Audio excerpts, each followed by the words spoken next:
Nous avons aujourd'hui en préaccélération 4 entreprises qui sont ici présentes pour l'occasion de l'inauguration, mais nous en avons déjà présélectionné 9 en tout, c'est-à-dire que nous sommes déjà aux 3/4 de la promotion. Alors qu'est-ce qui caractérise l'accélérateur M par rapport aux autres accélérateurs qu'il y a dans la région? Alors, la première chose qui est vraiment différenciante par rapport à tous nos collègues accélérateurs, c'est qu'on est un accélérateur public. Après, si je dis qu'il est à vocation internationale, c'est pas bien différent des autres parce que tout le monde affiche aujourd'hui cette ambition internationale. Non, en revanche, c'est dans le process de sélection et surtout dans le mode d'accélération que nous allons être un peu différents de nos collègues.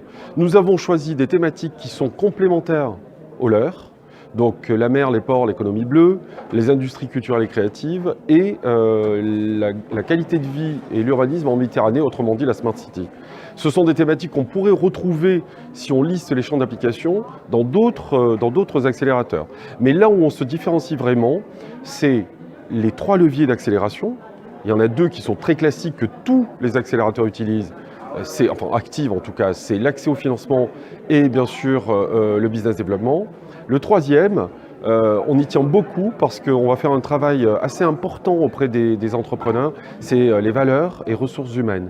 On va vraiment travailler sur tout le code de valeurs de l'entreprise et aujourd'hui j'ai l'habitude de dire que c'est pour rendre l'entreprise beaucoup plus magnétique à l'égard des talents qui vont peut-être la rejoindre et la faire grandir. Et puis l'autre différence, c'est le corps des accompagnants. On aura 3 types d'accompagnants bien précis pour lesquels les rôles seront d'emblée différents des uns et des autres.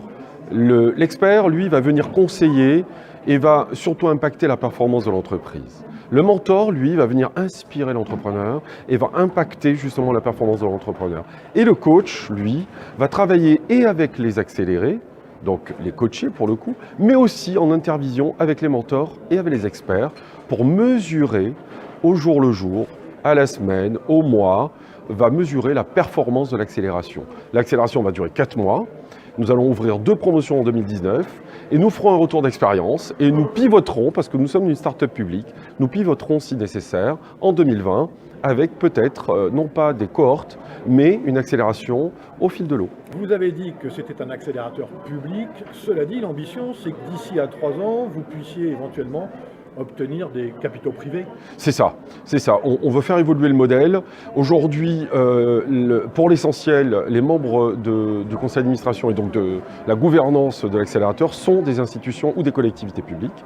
Demain, on veut faire rentrer au bord de grandes entreprises pour lesquelles nous allons formuler, c'est déjà quasiment terminé, un bouquet de services Open Innovation. C'est-à-dire que nos clients Open Innovation deviendront automatiquement des administrateurs de l'association.